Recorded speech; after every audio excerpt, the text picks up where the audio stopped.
Hello, അപ്പം നമുക്ക് ഇന്നത്തെ റെസിപ്പി ഉണ്ടല്ലോ. ഇന്ന് അടിപൊളി ഒരു ബീഫ് ഡ്രൈ ഫ്രൈയുടെ റെസിപ്പിയാണേ. അതിനായിട്ട് ഞാനിവിടെ ഒരു ഉരുളിയിലേക്ക് ഒരു 7-8 സ്പൂൺ വെളിച്ചെണ്ണ ഒഴിച്ചിട്ടുണ്ട്. പിന്നെ 1 കപ്പ് ഇഞ്ചി വെളുത്തുള്ളി പേസ്റ്റാണേ. ഇഞ്ചി വെളുത്തുള്ളി പേസ്റ്റ് എത്ര വേണേലും നമുക്ക് ആഡ് ചെയ്യാം, അതിനനുസരിച്ച് ടേസ്റ്റ് കിട്ടും. പിന്നെ 20 കൊച്ചുള്ളി ഒന്ന് നുറുക്കിയതാണേ, അതുകൂടി ഇട്ട് കൊടുത്തിട്ടുണ്ട്. ഇനി ഒരു 4-5 സവാള ഒന്ന് ചോപ്പ് ചെയ്തതും പിന്നെ 2-3 പച്ചമുളകും എടുത്തിട്ടുണ്ട്, അതുകൂടി ഇട്ട് കൊടുത്തിട്ടുണ്ട്. ഇനി അതും പച്ചക്കുത്ത് മാറുന്നിടം വരെ നമുക്ക് നന്നായിട്ടൊന്ന് വഴറ്റിയെടുക്കണേ. ഈ സവാളയും കൊച്ചുള്ളിയും വെളുത്തുള്ളി ഇഞ്ചിയൊക്കെ ആ എണ്ണയിൽ കിടന്ന് നല്ല രീതിയിൽ വഴണ്ട് വരണം കേട്ടോ. അതിനുശേഷം മാത്രമേ നമുക്ക് ആവശ്യമായ പൊടികൾ ആഡ് ചെയ്യാവൂ.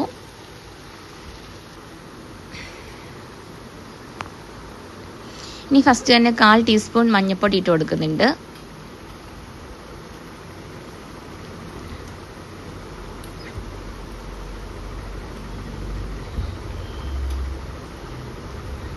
ഇനി ഏകദേശം ഒരു 6 ടീസ്പൂൺ മുളക് പൊടി മല്ലിപ്പൊടിയാണേ.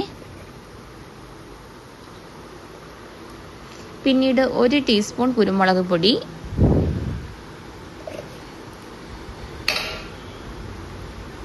ഗരം മസാല പൊടിച്ചതാണേ, ഒരു 3 ടീസ്പൂൺ ആണേ. 3 ടീസ്പൂൺ. ഒരു ടീസ്പൂൺ മുളക് പൊടി കുറച്ചേ ആഡ് ചെയ്യുന്നുള്ളേ. നമ്മൾ 3 പച്ചമുളകും പിന്നെ കുരുമുളക് പൊടി ഇട്ടത് കൊണ്ട് തന്നെ മുളക് പൊടി കുറച്ച് മാത്രമേ ആഡ് ചെയ്യുന്നുള്ളൂ. ഇനി ഇതിൻ്റെ പച്ചക്കുത്ത് മാറുന്നിടം വരെ നന്നായിട്ടൊന്ന് വഴറ്റിയെടുക്കണേ. ഈ സമയം കൊണ്ട് നമുക്ക് ബീഫ് ഒന്ന് കഴുകി വൃത്തിയാക്കിയതിന് ശേഷം അത് നമുക്ക് കുക്കറിലിട്ട് ഏകദേശം ഒരു 7-8 വിസിൽ ഒന്ന് വേവിച്ചെടുക്കണേ.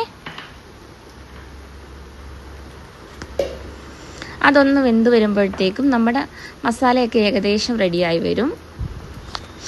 ഇനി ആവശ്യത്തിനുള്ള ഉപ്പ് ആഡ് ചെയ്ത് കൊടുക്കുന്നുണ്ട്.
ബീഫ് വേവാനായിട്ട് അതിലേക്ക് മഞ്ഞൾപ്പൊടിയും കുരുമുളക് പൊടിയും ഇട്ടാണ് കേട്ടോ ബീഫ് വേവിച്ചെടുത്തത്.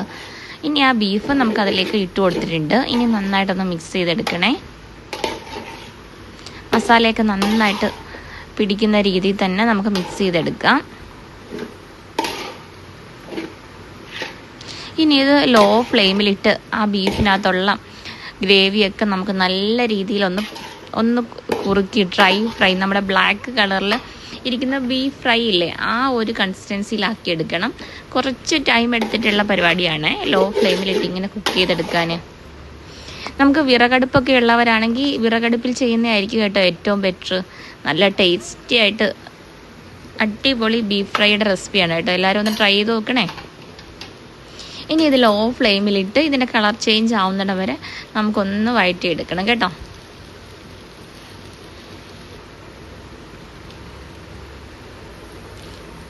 ലാസ്റ്റ് കുറച്ച് തേങ്ങാക്കൊത്തുണ്ടെങ്കിൽ ഇതിലേക്ക് ആഡ് ചെയ്ത് കഴിഞ്ഞാൽ കുറച്ചുകൂടി ടേസ്റ്റാണ് കേട്ടോ. അപ്പോൾ നമ്മുടെ ബീഫ് ഡ്രൈ ഫ്രൈ ഏകദേശം റെഡിയായി വന്നിട്ടുണ്ട്. ഇതേപോലെ തയ്യാറാക്കി നോക്കിയിട്ടില്ലാത്തവരൊന്ന് തയ്യാറാക്കി നോക്കണം. അടിപൊളി ടേസ്റ്റാണ് കേട്ടോ. നല്ല ചൂട് പൊറോട്ടയുടെ കൂടെയൊക്കെ കഴിക്കാൻ അടിപൊളിയായിരിക്കും.